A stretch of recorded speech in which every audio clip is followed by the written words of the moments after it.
Welcome to Aarhus for leg 6 of the 14th edition of the Ocean Race. Aarhus on the east coast of Denmark has welcomed the Ocean Race fleet for a second edition, but this time it was more than just a flyby. The sailors have enjoyed 12 days ashore, where the crowds have been able to congratulate them for the great sailing we've seen over the last 30,000 nautical miles.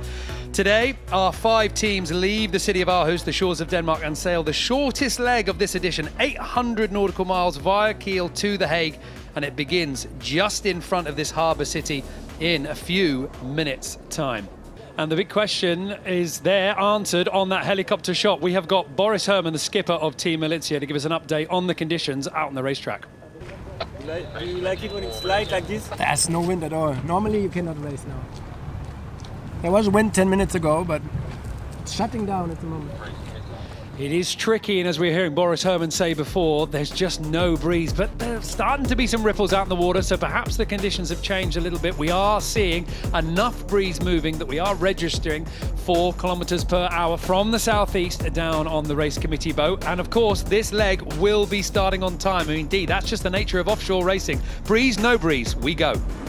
Well, if we're going to get any wind and we can get any movement, hopefully the import section of this next leg will look as follows. Very similar to what we've seen before.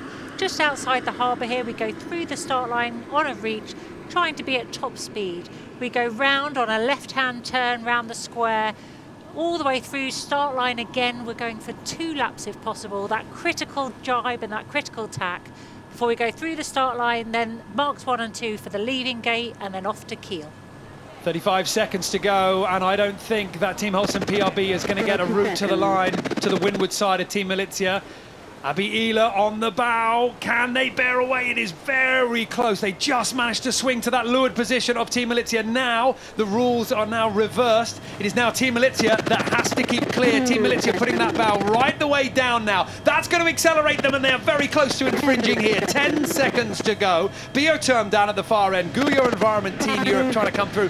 Team Militia definitely over the line. They had to go down to defend, but it pushed them over the line, and that is a disastrous way to start a light wind race. This turn back round through the line once again to work themselves clear, that is going to really hurt their boat speed. They're staying high to try and get themselves enough room. They've elected to go for the jibe. Certainly smart in my eyes, but they're going to have to sail the wrong direction, clear over the other side of the line before they can make any progress. I mean, Dee, that really turned for them. And in that final 35 seconds, Team Holcim PRB did a great job. That was really costly though, and we said, you know, those 2 boats gravitate together, have a reputation now for giving each other a hard time. We predicted it and it happened, which is foolish. I think in these light conditions you can't do that. Okay. This is how it looked on board Team Militia. Big barrel away, big barrel away.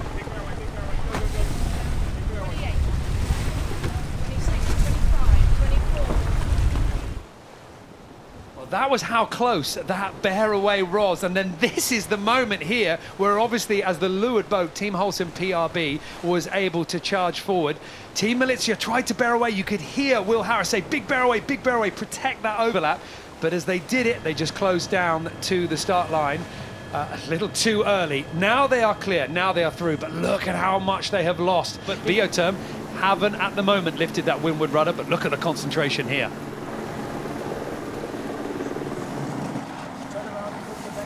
There's quite some wind shear in the jib.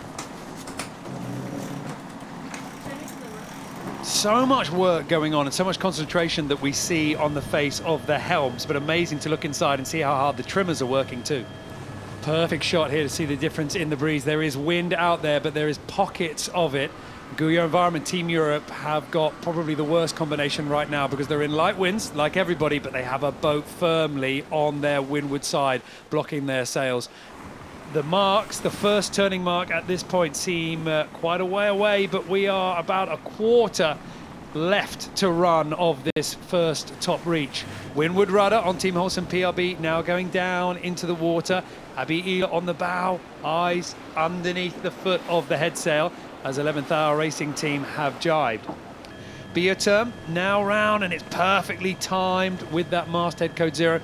It's a slow turn, so it's easy to have enough time to pull that fill back in, but there's still things that can go wrong if you're not quite in sync with the helm.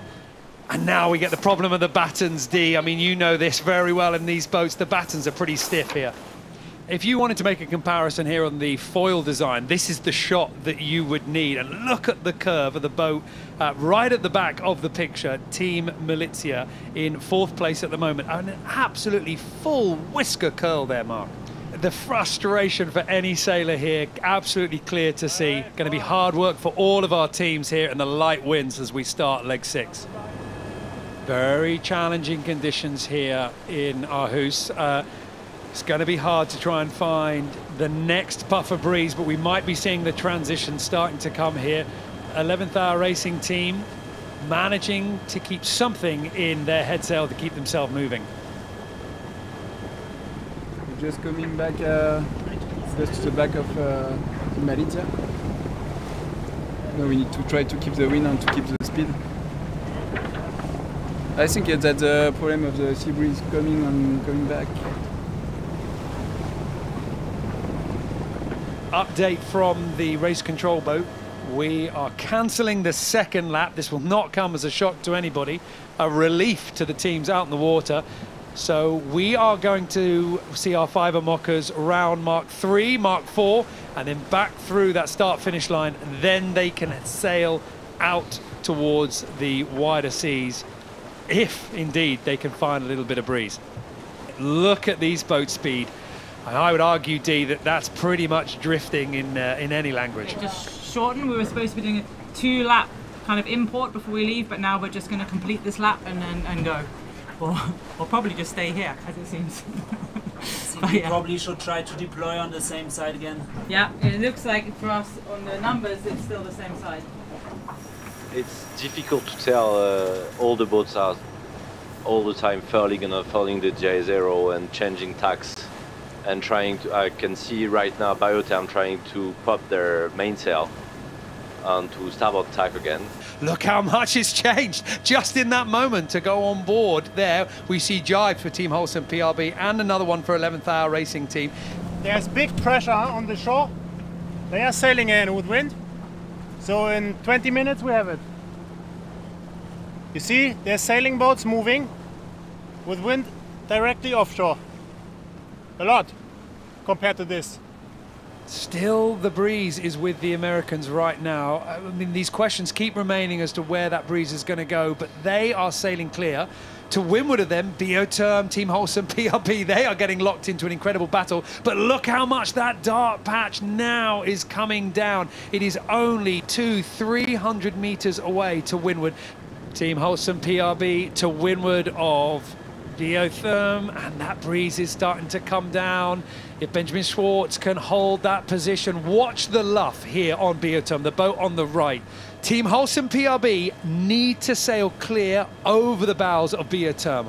Biotherm have the right of way. They are the inside. It's going to be a left-hand turn for these two boats. They are going to turn towards the right-hand side of our picture. Biotherm just have enough. If they can keep that overlap, they're going to be able to hold on to 2nd place. Benjamin Schwartz bears the boat away. Johan Rashom on the helm. It is very, very close now between these two teams. Meters, centimeters, millimeters are going to matter here. Team Holcim PRB desperately need to find a little bit of speed. They have got a slight edge there. We're just seeing the numbers a little bit in the Swiss boat's favour, but they must make sure that they are clear ahead. Johan Rashom keeping cool. Abby Elot forward, using just the upper body there to furl that J0. If you can do it, it's quicker, but that certainly takes a lot of energy. Team Holcim PRB, when they get going now, they are going to be definitely following the stern of Biotherm as more and more of that breeze comes in from the top of the course. Yeah, lucky there. That was a really bold move from Biotherm going early. I thought they would have stood on and forced Holcim to go the long way round. Now the breeze with 11th Hour Racing Team, they have got some strong pressure now. It's starting to come down, it's starting to fill in, it's starting to be able to take them down south towards Kiel.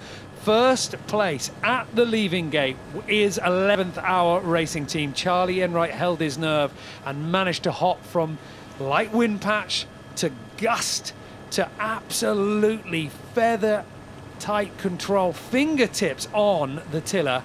And now it comes true. He has got maybe 200 meters to his advantage, but behind them the boats also have the breeze now. Bioterm second place, they managed to slip ahead of Team Holcim PRB. You can see where the edge of the breeze is. I mean, they are in real danger, 11th Hour Racing Team, and in fact all our leaders of sailing out of it. At the moment, Team Militia is up at around 13 knots, just dipping down there as they bear away. Meanwhile, in first place, the Americans are down at 8.7 knots. So a huge speed difference, as you were saying earlier, Dee, in terms of percentages. This is where we'd expect the fleet to compress. 11th Hour Racing Team jibing now. Can they cross the bows of Bioterm? A big difference in sail choice here, but the Americans desperately trying to stay in the breeze as Bioterm sets up longer on this jibe for a soft downwind, soaking with that breeze for as long as they can. All of our 5 IMOCAs are going to need to make their way down south. The next big obstacle is going to be that approach into Kiel, and the weather is going to be dictating so much of the tactics that we will see over the next few hours. Enough breeze in the air at the moment to get our boats moving as 11th Hour Racing Team now deploy their downwind sail, and the race to the Hague via the Kiel gets underway here. Thank you, Aarhus, for a fantastic start, but let's see what happens out in the water.